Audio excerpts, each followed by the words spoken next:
The Battle of Britain is about to begin.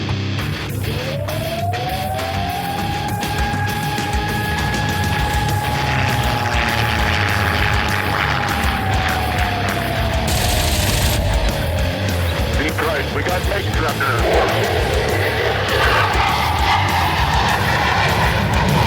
Let's follow a range on Detroit. I do not have that on the target right now. I've got a couple of these right in front of me. I'm going after it. Right, I got him. Welcome back to the Lead Pursuit Podcast.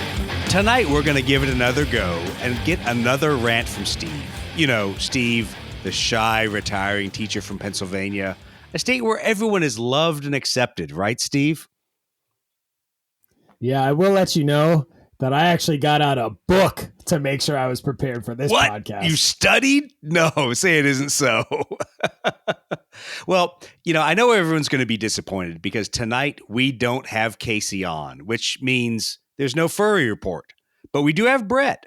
You know, Brett, who comes from a state that has the highest percentage of Disney-themed furry parties per capita. What's new, Brett? You've been playing a little of the Fox and the Hound, you know what I mean? Winning hearts and minds, brother. Oh, it's good to have you on. I'm glad that you managed to survive Hurricane Ian with minimal damage and stuff. I know I ran like a scared little chicken out of Orlando. So it's one of those things. But we're glad that everybody's back together. And I guess, Steve, you even got effects of Ian up there in Pennsylvania, didn't you? It was horrible. The entire weekend was like 40 degrees and rainy. So I went from my mind was set for a beautiful sunny weekend in Florida gaming to 40 degrees, raining, sitting at kids' soccer tournaments. It was just amazing. Well, you know, at least we learned something from all the great posts and contributions about us talking about Crucible. Because did you guys know that the Air Force, they fly into hurricanes? Did you know that, guys? I'd never heard that. It's weird. Well, you know, little known, event, or I guess little known fact here, I should say, when the hurricane hunters go on deployment is the same time that fighter squadrons go on deployment to Keesler Air Base. Yeah, Friday nights in the Oak Club with lonely C-130 wives. Oh, did I say that out loud? I did. Anyway, moving on. So what does the team have up next? We're going to go to Vicksburg, Mississippi. Now, hopefully, I can shame some other team members into joining me. I know most everybody has something else to do. But 14 to 16 October, Siege of Vicksburg at the casino there in Vicksburg. Great venue. I know it's going to be me, John Russell. Sounds like Don, Rhonda, a bunch of other people are going to be there. Mike, a lot of the Blood Red Skies crew that has made a number of the conventions, they'll be there. Don says he is going to do some MiG Alley stuff, which is awesome. So hopefully some B-29s, MiGs, Sabres, Panthers. Who knows what's going to show up? Should be a good time. And Steve, might you make it? Can we shame you into it? Yeah, probably. Now I have to ask this question. Wasn't it said that Crucible was going to be the last of the tournament year? So are we going new P-38 rules for Vicksburg then? The fuck we are. No, we'll just extend the Crucible plan into Vicksburg. So no, you can't cheat and play the not official, break all the rules, P-38 rules. But that's fine. If we haven't offended you based on the last podcast about the P-38, now we're going to offend you by saying we don't care about that for this tournament year. Now we will do Siege of Vicksburg, play a tournament there, play a lot of narrative stuff. And even if we don't play a tournament, who cares? Let's just play a bunch of Blood Red Skies. And I guess that will kind of be the super unofficial Gathering of Eagles. Sorry, we fucked it away this year. We suck. Hey, why don't you write a review for us on Lead Pursuit, either on our website or on our podcast, to say how terrible we are because we screwed up the Gathering of Eagles. Whatever. Don't care. Okay. Next up, Millennium Con, 10 to 13 November, Round Rock, Texas. Once again, I will not be there because, as Casey says, Doug is off taking a vacation. Actually, I'll be getting shit-faced because the 10th of November is, drumroll please, it's the Marine Corps birthday. Is it Crayon Buffet? Go ahead and insult me. It is the Crayon Buffet day. My wife and I both will be at the Crayon Buffet, and we will not be at Millennium Con. So, I'm not going to be there. All of us Marines are going to be getting stupid and then that's when we get even stupider on Veterans Day. So 10 to 13 November, Millennium Con, Round Rock, Texas. Be there, play some Blood Red Skies, and make sure you beat up Casey because he's going to be there. Beat him up, take his lunch money, and then go play some Blood Red Skies with him. And then the next big thing, Adepticon 22 to 26 March, Schaumburg, Illinois. Should be a great time. A lot of fun stuff planned. And I guess I can announce it here. I don't really know if we've all agreed to it or not, but I'm going to announce it anyway. So Friday night, we're going to do a Blood Red Skies fur ball. What's a fur ball? Well, it's a lot like, let's see, the Battletech grinder or the meat grinder that Steve and Brett were in at Adepticon last year. We're going to give you one, maybe two if we're nice, airplanes, and you're just going to fly till you die. And when you die, sure, you can come back in and die right again. We really don't care. But it's going to be kind of a fun hangout, drink a lot of alcohol, play Blood Red Skies, and have a good time, kind of social mixer game. And hopefully we'll get some people that will just pitch in and jump in because it'll look like we're having a lot of fun. And then from there, we'll do whatever other events. I know we have talked about some Blood Red Skies stuff. Definitely Aeronautica Imperialis. I can tell you Saturday, the 25th, that is, I guess, of March, is going to be big for AI. I think the Heresy guys are doing their AI in the morning. We are still on the schedule, tentatively at least, for the evening Aeronautica Imperialis. And if you don't like little space planes and space marines and spacemen and aliens and other things, well, tough shit, I really don't care. Because we like Aeronautica Imperialis, and we're going to be playing it at Adepticon. So come out, join us, and we'll have a good time. All right. That is all that's on the schedule for now. Things could always change. We can always add events. I know Steve's talked about Mythicos has a number of things planned for this fall and this winter. So hopefully they'll be on board to do some events. Any more information from those guys? Steve, you heard anything? No, but what about PAX maybe in Maryland? Oh yeah, Possibility totally to do forgot something about Maryland. Probably in December, so we're still trying to lay out the last of the information. But PAX River at the Air Museum there, which is a pretty sweet location, even if you aren't playing Blood Red Skies, doing a event there. So trying to work some details out, get that all figured out for December, and then we'll roll through and play some more Blood Red Skies. Probably not a tournament, probably narrative stuff, but that's fine. Everyone in the area can come out, hang out, and have fun. Okay, so only one other thing I wanted to kind of talk about before we got into tonight's main event.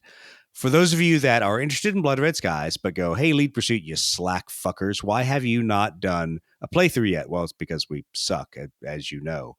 But more importantly, The Gimpy Gamer over on YouTube, Nate has done 2 separate playthroughs of Blood Red Skies. He's done Hellcats with Dauntlesses opposed by Zeros, dive bombing carriers and stuff. It's really good. Go out there, take a look at it. Listen to Nate and then make fun of Nate when he keeps saying Bearcat instead of Hellcat.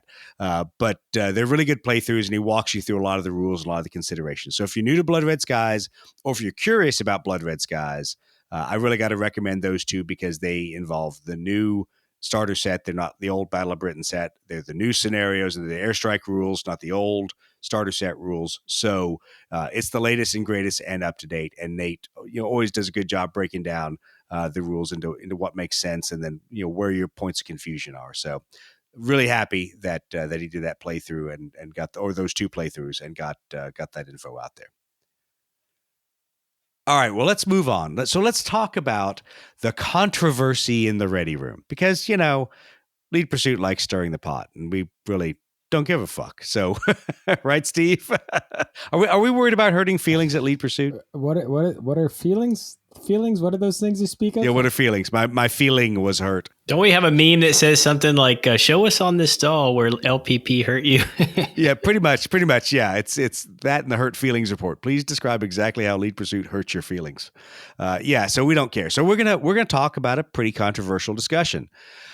But first, I would have to just say, let me open it to the rant. Steve, here's your chance. This is your 30-second elevator pitch for how fucked up pilots are in Blood Red Skies. Give us, just off the top of your head, you go, girl. Okay, I do not think fucked up is the correct term. I think that there is a misrepresentation of the relationship between pilot and airplane. So something that is an airplane trait should be something that is because of the airplane. So an airplane having robust, you could be a skill 2 pilot or a skill 5 pilot. There is still armor plating between your head.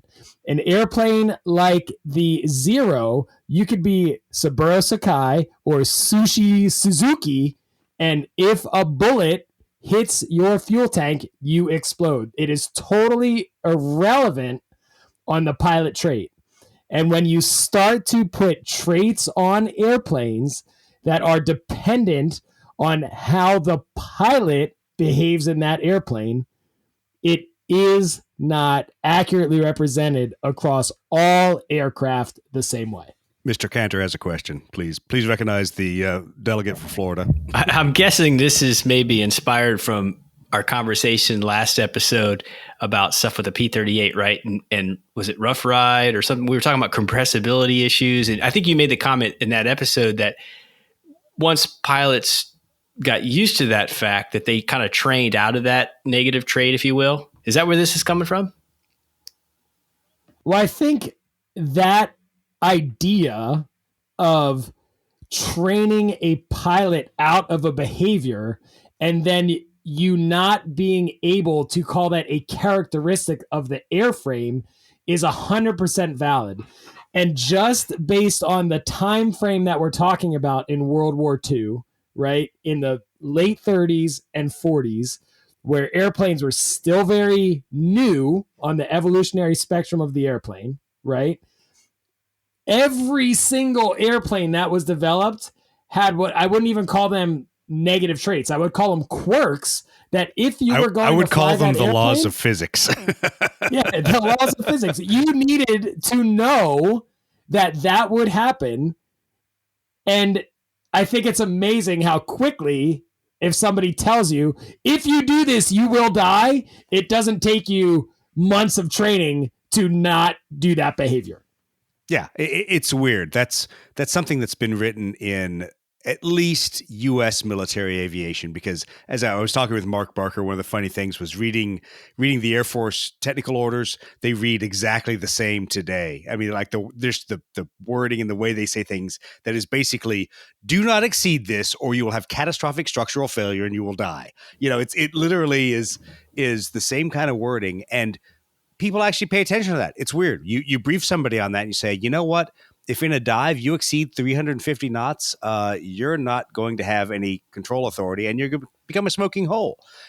You know, and it's important that like people understand that you're not saying that facetiously, right? Like the words actually say you will die. Yeah, exactly. Like, that's not being facetious. Yeah. Like they say that. No, and you know, every once in a while they will use a little bit of a euphemism. And they'll be like, you will have catastrophic structural failure that will lead to a fatality. In other words, you're going to fucking die. You know, the airplane is going to fail to fly anymore and you'll become a smoking hole. And, you know, we're talking, I have a really good book on the P-51 that has the P-51's flight manual, P-51D flight manual on the back end of it. And it has very similarly worded things. It says, do not do this or you will not recover and you will crash. And it literally is that simple. It says like power on stalls. In a P-51D, do not enter a stall and keep the power on, or you will not recover and you will die. And that's pretty much how it says it in the manual. So you make a good point there, Steve, but I think there's a lot to this, and this is a complex issue. And I guess I am still a little angry over how it was handled in the ready room. And of course, you know, Ken and I, oil and water, we don't play well together. But I find in the ready room, when we discuss traits and pilot skills and things like that, there's an attitude of dismissiveness that really pisses me off. Because there were some good points that you brought up that I think got swept under the rug because we poked fun at, you know, favorite British aircraft, or because we were trying to remove a trait from a favorite American aircraft, which ironically I was going through reading book reviews about a bunch of P-38 books, and almost every reviewer is like, the unquestionably best fighter of the war. And I'm laughing. I'm like, well, we called the P-38 that. The Brits called the Spitfire that. They both had problems. What do you know? It's weird.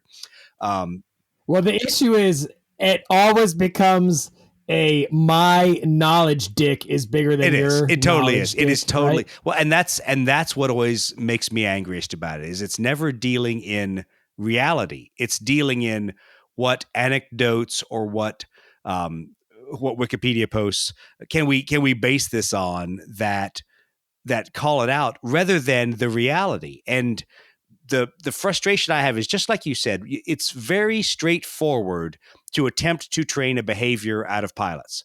Put a flight limit in there. Do not do this, otherwise you will crash. Do not exceed this airspeed. But that doesn't change the laws of physics. And it doesn't matter whether it's a 109E that was prone to stalls because of how the wingtips were, or a P-38E that is prone to compressibility issues because it didn't have any dive recovery flaps. How did they? Yeah, I go back to how do we fix it in the P-38 and the P-47?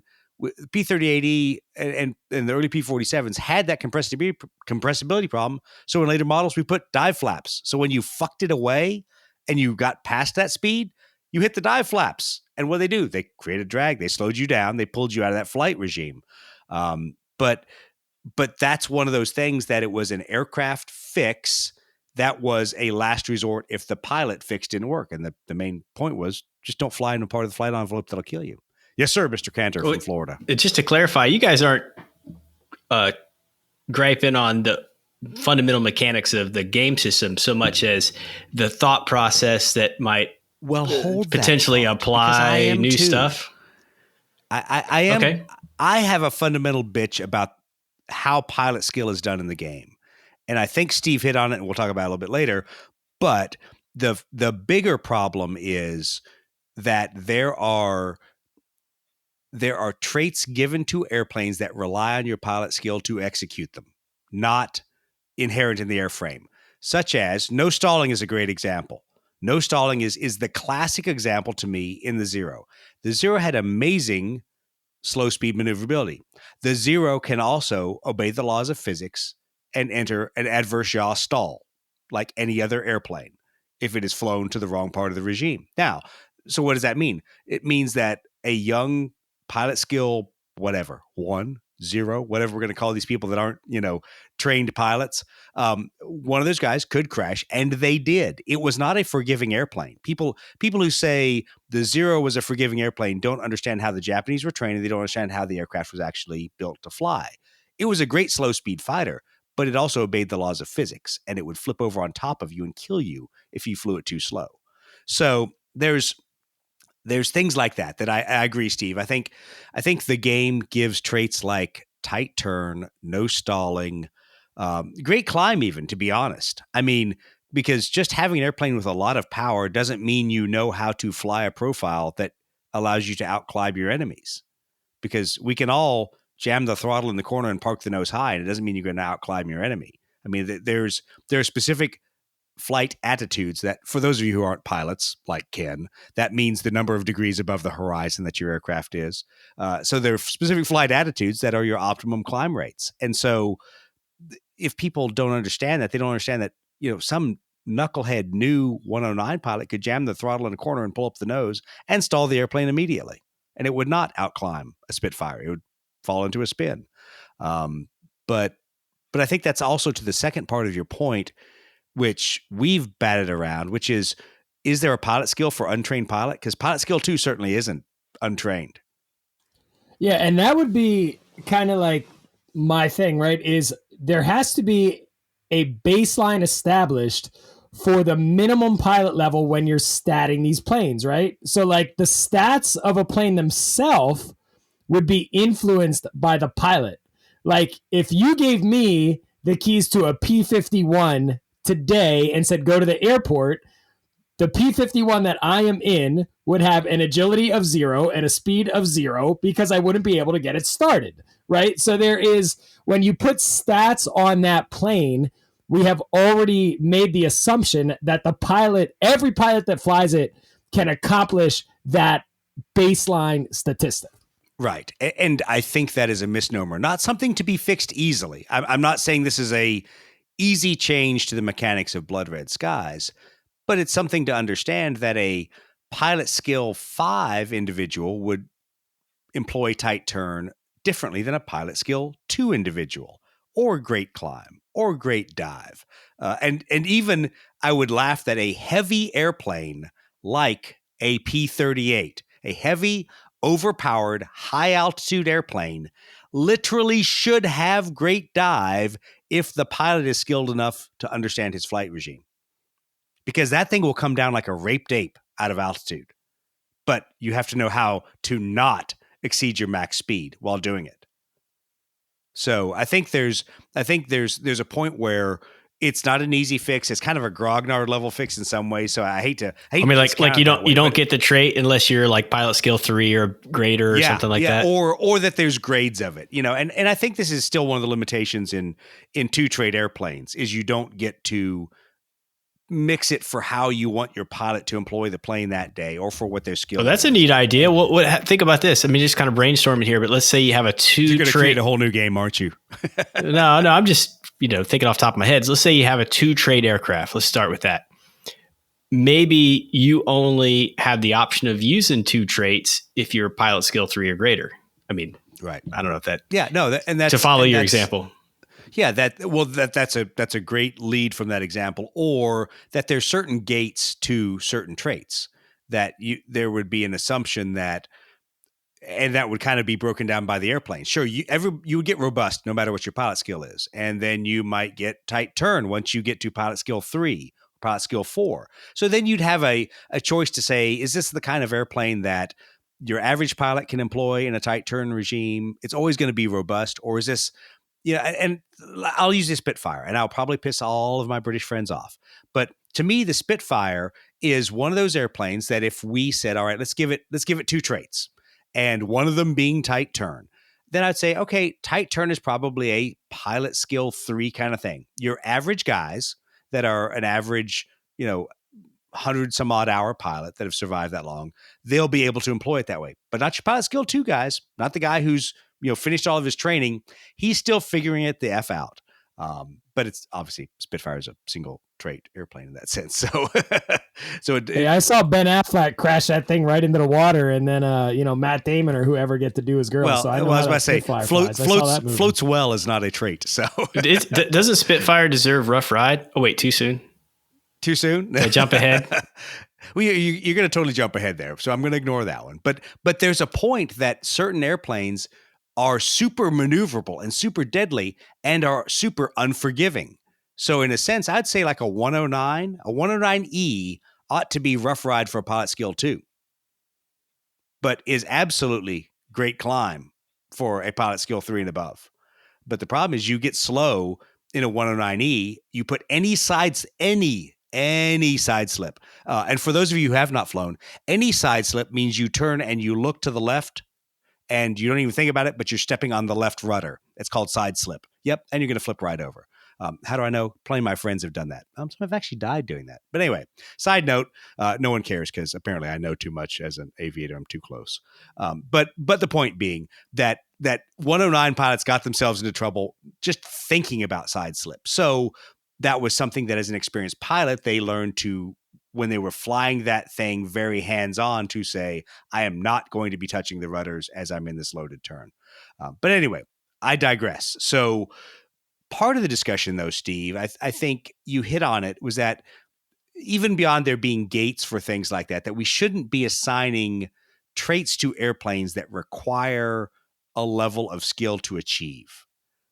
Besides the obvious ones, what were some of the other traits that you'd thought of as you kind of went through this? Was there any thought to either, fairly straightforward ones like buzzsaw or heavy hitter?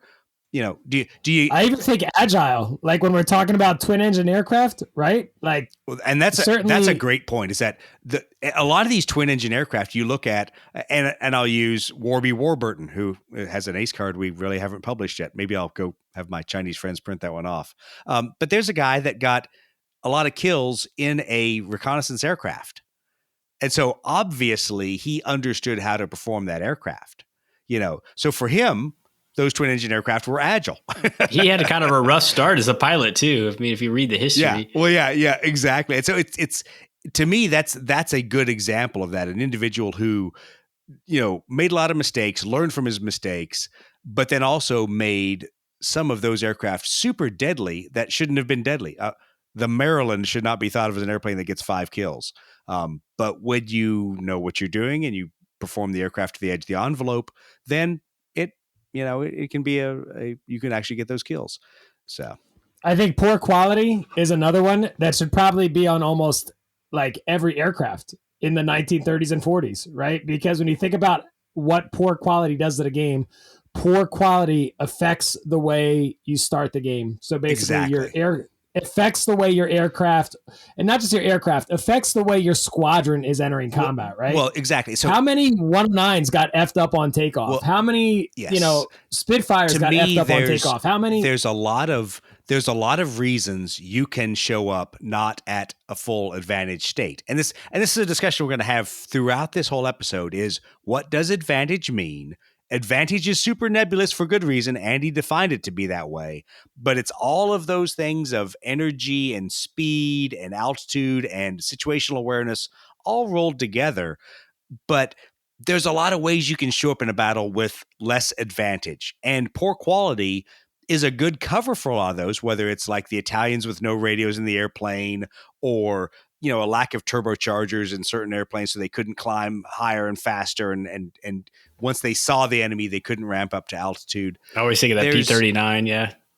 Yeah, well, exactly. I think of the P-39 that everything was conspiring against that pilot. Well, except for his window that he could roll down, because he wanted to roll down to shoot his 45 out at the enemy. But there's a lot of things that roll into poor quality. So I think you're right there, Steve. There's a lot of aircraft you could give poor quality to because on any given day, average pilots, they could end up at a non-advantageous state because of the airplane. I'll be honest, I would even say the Wildcat on some days would need poor quality. And I love the Wildcat. I love all the Marine squadrons and Navy squadrons that flew it. But in its early iterations, that airplane was just not zooming to altitude, ready to fight. It was lumbering its way up there. So, I guess there's No, I would say pretty much any carrier-borne aircraft in World War II could have poor quality. When you think about how it affects the way the squadron enters the fight, right? Yeah. Like there's a chance your squadron is not going to be at 100% when it enters a fight, and that just depends, I guess, again, how far you're extrapolating back those aircraft traits. And you bring up a good point of the difference between aircraft traits and scenario-based considerations, because there's a lot of aircraft that have poor quality that, I'll be honest, I think we take from a historical scenario view, like the Italians with no radios. Yes, you're right. If I am launching, if I'm scrambling, if I'm going to suddenly react to a bunch of aircraft that I've seen out there and I don't have a radio, I will have less advantage. If I'm going to Malta and I'm escorting 30 SM-79s and there's 100 of me and my buddies and 20 Spitfires coming up, poor quality really doesn't matter. I'm going to have advantage just because there's so many of us and so few of them, But that's one of the difficulties where I think, and this is going to totally sound like a cop out, and I know that Ken is going to say, and Doug waffled again, because I'm waffling here.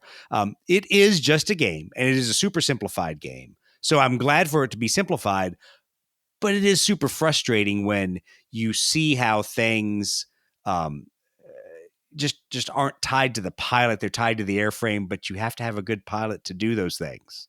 Like tight turn. But I digress again. It's frustrating for me because it seems like there's an inconsistency on how it's applied to different airframes. That's the frustration for me. Well, and that's really the only frustration. So it seems like it's a personal feel and not really like an actual thing. Yes. And this is where it's going to get personal for a second, and I'm sorry. Not really sorry, but I'm going to say I'm sorry because I'm a nice person.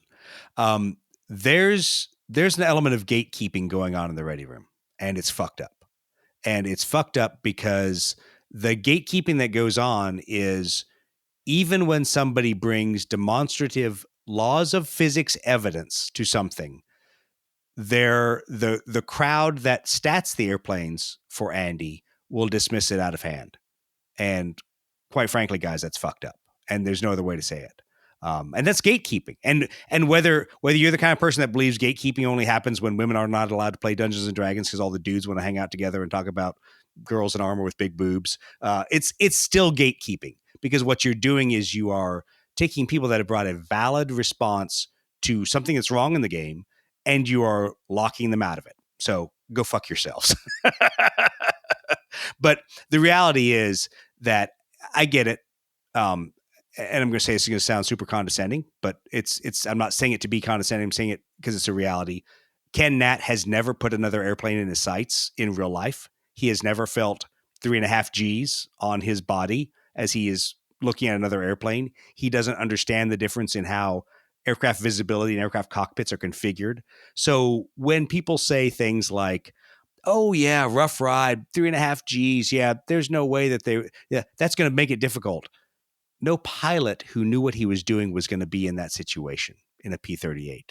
So therefore, they would not be pulling lead with 3.5 G's.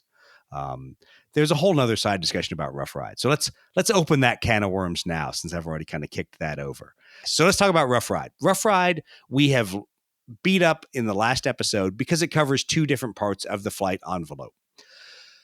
It covers aircraft in a dive not being able to shoot because they're in that dive and they've burned advantage to dive. But it also covers aircraft that have burned advantage to maneuver. And those two parts of the flight regime are exact opposites. I know, Brett, you had a couple questions about that earlier when we were talking. I'm only familiar with rough ride with the MiG-15. That's the only model I have that I've played with that has that trait. And you were saying that really only applied in fact, with that aircraft in a dive situation, not in a maneuver situation. Oh yeah. So and exactly. And Ken's going to laugh because Ken and I always argue about MiGs and things like that. But Ken is absolutely right in a lot of his discussions about the MiG-15 that the MiG-15 is unfairly penalized with rough ride, because as a maneuvering aircraft, it did not have severe problems. Yes, it had some buffeting. Yes, it had some stall susceptibility, but really no different in those areas than a F-86 was. The biggest difference was, one, because of the way the tail was designed, it was not a supersonic aircraft. But, and this is where I always go back to why I discount the bullshit that test pilots say, and I say that having a number of friends that are test pilots, when you go back and look at the MiG-15 specifically. So Chuck Yeager took it out and tested the MiG-15. And he said two contradictory things about it, which also goes back to the bullshit of test pilots, that they will lie to you at the drop of a hat and they'll try to nearly kill themselves. He took it out and he at first said it's the most dangerous thing I've ever done, flying the MiG-15. Because they didn't have manuals. They didn't know what they were doing. It wasn't supersonically rated. He almost took it supersonic and almost killed himself. But then in the test report, motherfucker comes out and says the MiG and the Sabre are equally capable. Yes, I just called Chuck Yeager a motherfucker because that's what they said in the test report. It is equally capable.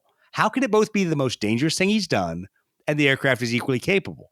Because then is the F-86 Sabre the second most dangerous aircraft he's flown? The two are mutually exclusive. So, point being, let's go back to when he talked to the MiG engineers later. And the MiG engineers said, you dumb motherfucker, you tried to nearly go supersonic in a dive with this airplane? We teach our most basic pilots, yes, our most basic pilots, not to approach supersonic airspeeds in a dive in this airplane. Why? Because the airplane becomes uncontrollable. So once again, back to Steve's point, you train people not to fly into specific regimes. Now, the reason we're talking about rough ride is rough ride also unfairly penalizes the MiG, which is a maneuverable airplane, but could also be an unforgiving airplane in certain parts of the flight regime. So do we say, well, what was up with all these average Russian pilots who apparently didn't depart the airplane, but Chuck Yeager, a pilot skill fucking 15 pilot, best fucking free roll pilot's ever been next to, I won't even say the name of the British guy because I will make Ken mad, but an amazing test pilot nearly kills himself in the airplane and says it's the most dangerous thing he's ever done. There's no middle ground, is there, Steve? Yeah, I mean, I think you brought up a great thing, right? So if you're a pilot and you exceed the moron limit, Yes. is that the fault of the plane engineer or is that your fault? Yes. That is the question. That is the root of the question. And once again, it's kind of, in a sense, it should almost be a skill gated kind of thing that your pilot skill 2 and 3 guys are more likely to get rough ride. Your pilot skill 5, I think he knows his freaking limits. And he's probably not going to exceed those in a dive unless he's intentionally doing it because he doesn't know any better, Chuck Yeager. But it's one of those things that I think is a generalization of the game. And all the bitching I've done, please don't misunderstand this. I am perfectly happy with how the game is now. I think we have to be honest about it, though, and say that it really unfairly penalizes high skill pilots, even though there's a maneuver check there. The fact is they have to do something there's a chance they can fail when they shouldn't have a chance of failing because they're not going to put themselves in that situation to fail, if that makes sense. If it's a situation that is applied equally to everybody, like when you turn the airplane on, it's going to blow up, then your pilot skill 5 guy should have a better chance because he's got the hours and experience to know, I press the starter button and I don't turn the fuel flow on first or things like that. He's not going to make those rookie mistakes. This is a case of taking that maneuver check to defeat it still gives a pilot skill 5 guy an opportunity to be somewhere he shouldn't be. He never would make that mistake. Yeah, and I think the other important thing that you said there, right, is this isn't like a knock on the game or the game system, right? In fact, exactly. If we were having this conversation last October, I would have been like, why are we even talking about this? We still don't have Midway. Like Blood Red Skies is going to be dead in 2 months, right? Yeah. So we have this I feel like a huge resurgence of Blood Red Skies, and it's almost like kind of like renewed like second life to it. That the fact that we're kind of talking about this stuff, hoping there's a 2.0 version of Blood Red Skies comes out is actually like a really positive thing, and that's exactly it. I think everyone's going to take these discussions all the wrong way because they always do. And I really don't care. But the point is we're trying to have a discussion about what could the game be if Andy decides to make some mods to the rules. And we've seen some mods to aircraft and some discussions like that. So there's obviously a thought that there might be a Blood Red Skies 2.0. But you know what? The game is perfectly playable now. And once again, I was talking with a couple guys from the Adepticon group, and we were all laughing and joking and bitching about Blood Red Skies. And what I came back to is I said, guys, you got to remember, I call it fantasy World War II aerial battles. It's not about simulating World War II aerial battles. It never has been, never should be. It's about the movie that was made from the book about the battle where the dude lied about what he actually did. Yes, Mr. Cantor from Florida. We recognize the representative from Florida. I'm kind of going back to the rough ride. I have a question. You mentioned something about how rough ride as it stands today affects both ends of the flight envelope, and using that MiG-15 right. as an example, right? It makes sense if rough ride would apply to a dive situation, but in most cases it applies to, I'm trying to do a wing reversal or whatever to get on a tail shot and I can't shoot. Well, but you would say that's a low speed thing, right? It always hammers us in the game is we fly behind the enemy, we turn around, we do a 180 degree turn, and we have rough ride and we fail our pilot check, even rolling, 7 dice with an ace in a MiG-15. Steve. That would be Steve. Actually, he would then try to re-roll using superior pilots, and he would still fail. But that's exactly my point, is that the MiG was super capable when swapping ends, whether or not the Russians always employed it that way. But the trait penalizes us for that. And part of my frustration is that trait, because you alluded to the discussion we had earlier, Brett, where it really it gives you an equal penalty at opposite ends of the flight spectrum. So it penalizes you in the high speed regime, high speed, low maneuverability, doing a dive, burning, giving up advantage, whether that's altitude, airspeed, situational awareness, whatever you're giving up to dive. It penalizes you there and says, you have to do a pilot skill check to shoot.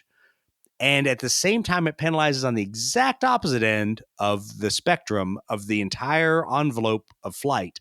It penalizes you in the slow speed maneuvering area for the same thing. And in now looking at it, a couple years on, at the time, didn't worry about it. But now I go, man, that's a pretty broad brush. You're saying this airplane both sucks at slow speed and sucks at high speed, and makes the pilot have to take a pilot skill check just to shoot. I'm like, that's a pretty broad brush. It in hindsight, Doug would be like, yeah, you need 2 separate traits for that. Yeah, and, maybe you could. Maybe it it could be like rough ride applies to a dive, and in some other trait, like, I don't know, I'm making up stuff, but like low speed buffeting or something, then that applies. Exactly. Yeah, you have buffeting or whatever be your negative trait for slow speed maneuverability that says when you burn advantage to dive, hey, motherfucker, you're not exactly a maneuverable airplane, so you're going to try to swap ends.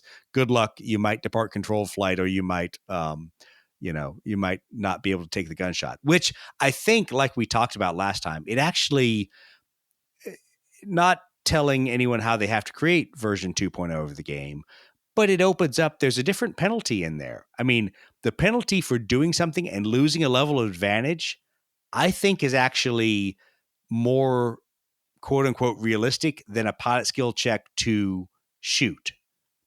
Because what you're generally doing is you're generally creating the same nerf when you lose a level of advantage, especially when you're doing it like when you're maneuvering. So you think about, most times everybody burns, they're advantaged, they burn advantage to maneuver, they're now neutral. And if they fail that pilot skill check, they then lose a level of advantage. Now they're disadvantaged, means they're not shooting that disadvantaged nor tailing that disadvantaged guy in front of them. And if they fuck it up so bad when they went from neutral to disadvantage, then they just crash because they didn't maneuver properly. But I think that opens up 2 different grades, that you can have an aircraft that is actually dangerous to fly at slow speed or at high speed, and one that is just difficult to shoot, difficult to employ in a tactical manner when you're in those regimes. But I think I think in version 2.0, Andy should look at splitting rough ride because it's opposite ends of the flight spectrum. Even outside of, the advent of a new version or something, I mean, this kind of conversation, I think, helps us elevate our awareness of the existing traits and doctrines as they exist today. And like, in my case, I've not played a lot with rough ride. I just have the MiG-15s that have that, but it makes me want to try them again and try to employ them in a way that would help, where I would probably make some different choices on the table in a game to, avoid the disadvantage, more than I had in my previous games, right? After, kind of mulling it over and thinking hard about it like we are today, not to come across like we're just complaining about the way the game is designed. It's not that at all. It's really just breaking apart, the existing traits and thinking hard about them. Well, exactly. And it was like my game against Matt the other week where I was flying MiGs, he was flying Sabres. It did cause me to fly a little differently and to let the game go on probably a little bit longer than if I'd been flying a Sabre and was not concerned about rough ride. But at the same time, it didn't matter. When the guy flies by and you have a perfect tailing opportunity, even with rough ride, I'm going to turn around because I'm still going to tail him. The fact is, I was there making decisions to not use rough ride or to not be hampered by rough ride. But when a dude flies past you and still offers you 6 o'clock, you're still going to turn around as a rough ride aircraft and you're still going to tail him. It's just you can't shoot. So, yeah, everybody should understand that we're not saying the game's broken, the game's unplayable, we can't do these things.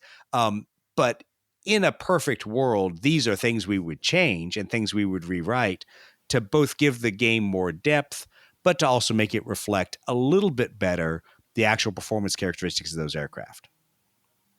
I think it's also a discussion to add to the threads and stuff that, the conversations about potential adds of different traits for different aircraft, those discussions that come up. It's just more fuel for the conversation.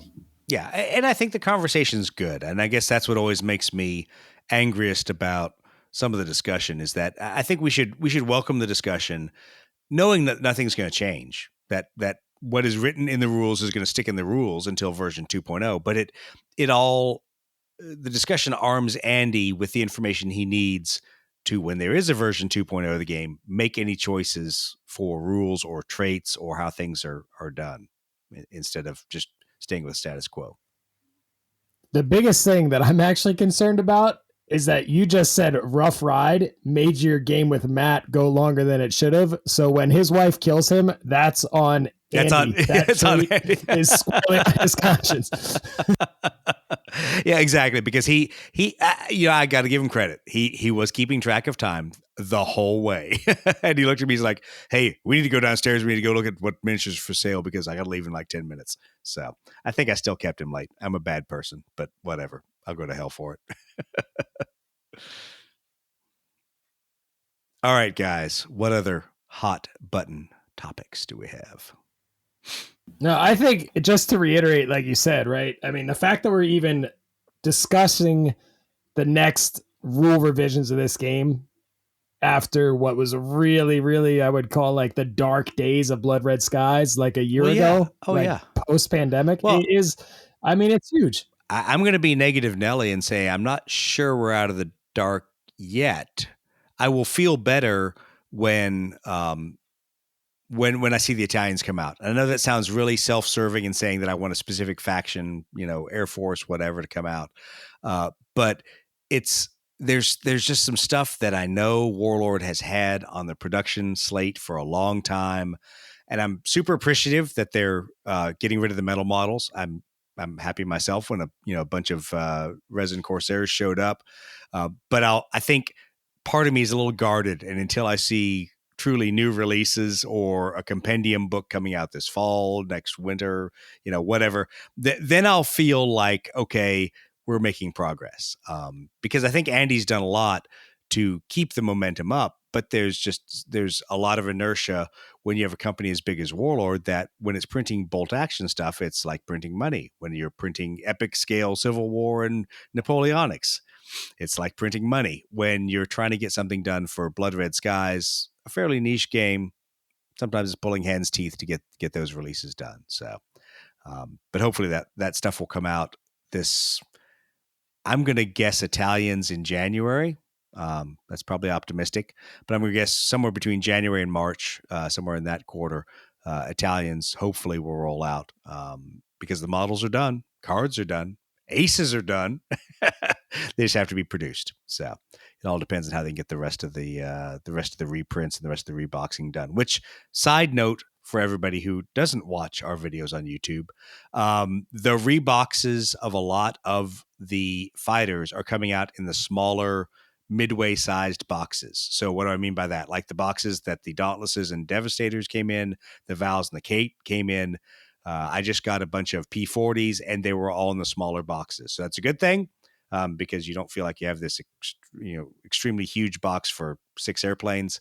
And it means they've kind of crammed everything down in there. So good news for all of us on the that they're at least keeping those current. And it has the new Vallejo paints on the back of it as well. So it has all kinds of good info on the back of the box, and hopefully we'll see those maybe even for aces. I don't know. I'm feeling not very optimistic that they're going to release new ace art, but hopefully Warlord will. Warlord, if you're listening, please invest in ace art. It sells ace boxes. But anyway, all right. Well, that's mostly what we have to talk about for tonight, and I think we've pretty much offended everybody at some point. We haven't really pissed off the Americans, so I have to figure out how to do that. I have to talk about the P-47, the most worthless fucking airplane ever. No, man, Great Dive's the best. Trevor's going to now. P-51 was a pilot killer, man. Oh yeah, yeah. So we owe. So in the spirit of fairness, we do owe an episode on how shitty the P-51 was when it started, and the fact that the P-51D becomes the poster child of winning the war is not necessarily due to great engineering. And for all the shit we talk about British airplanes, we do all know the history that the P-51 sucked. We gave it to you. You gave it an engine. You made it good. Okay, you get the credit for that. We appreciate it. Thank you very much. Thank you, Brits, for giving us an engine. The rest of the airplane still fucking sucked. But that's all right. There were incremental upgrades that got the P-51 to where it needed to be a long-range fighter. And I still laugh at all the the movies that have it as a strafing interdiction fighter, which it was fucking horrible at, but whatever. It was horrible until like the soccer wars in Central America. Then it became useful. But yeah, not exactly the best interdiction airplane. And it actually, in Korea, when you look at its record as an interdiction airplane, I think the F-80, or at the time the P-80, but the F-80 Shooting Star actually did better as an interdiction fighter bomber than the P-51. But that's all right. We won't talk about stats and actual facts. Why would we do that? All right. So any last things in closing, Brett? Anyone else you want to piss off and offend? Well, we kind of started this conversation talking about pilot skill with Steve's rant. And, we, in our campaign system that we muddled with back during the lockdown, we incorporated a pretty mild and abbreviated way to account for some of the more obvious pilot skill differences over the course of the war. However, in the file section of Ready Room, somebody has borrowed or otherwise compiled some pretty good charts for nearly all of the belligerent powers. And so if you are out there playing a campaign game of your own and you're starting new pilots and you want to roll for pilot skill and you want to maybe apply some, historical kind of buffs or nerfs to your force based on the time frame, there's some charts out there that exist that might work pretty well with a D12, where you could put a little thought to like the rolls needed to generate the same odds for the different skills. But I thought it was pretty impressive to see that somebody has thought that through and put that up on the file. So I like that. Yeah, that is good. So I think there's a lot to be said for fleshing out the pilot skill and how it influences the rest of the flight. Because as guys were talking about for like the early F4U Corsairs, yeah, that's fine. You might have survived combat, but you're not going to, slam that thing into the frickin' round down at the end of the boat because it's, it does not have good landing quality characteristics. So there's, I think, some cool ways to expand the pilot skill. And I've always said it's frustrating to me to see only aces get certain specific skills. It's like there should be a way that pilots have a chance of executing a ace level maneuver. Because a lot of those ace level maneuvers were really things that everybody was taught to do after, the first or second year of the war, or at least in American pilot training.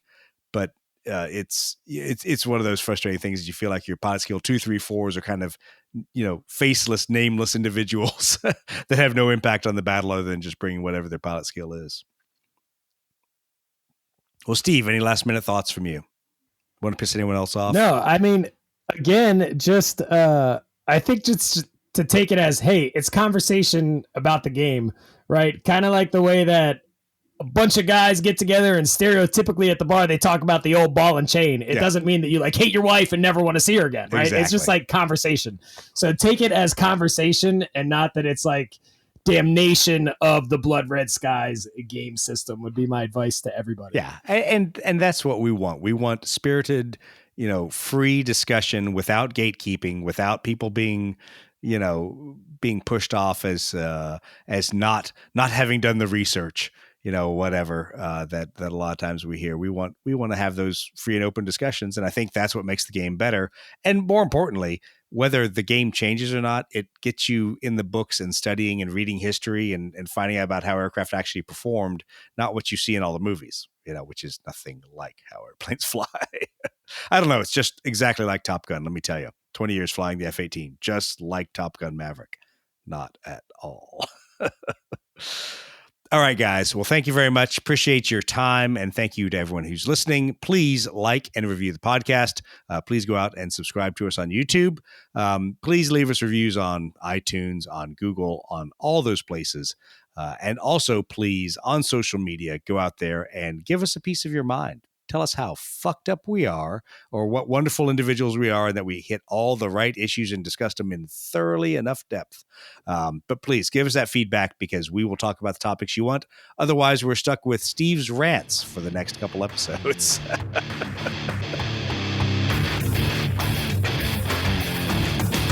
Until next time, keep climbing for advantage or like something like just really just not good. Because I want to stab myself as soon as I say that. Thanks for listening to the Lead Pursuit podcast. And keep climbing for advantage, you furry freaks. That's it. Pass all your it. pilot skill tests. Yeah. Until next time. Exactly. Yeah, may you go. pass all Okay, you your go. pilot Yeah. skill tests. Until next time. Wait, hold on. Y'all got to shut the fuck up so we can actually get this one recorded. Thanks for listening to the Lead Pursuit podcast. Until next time, we hope you pass all your pilot skill checks and climb for advantage, you furry little freaks.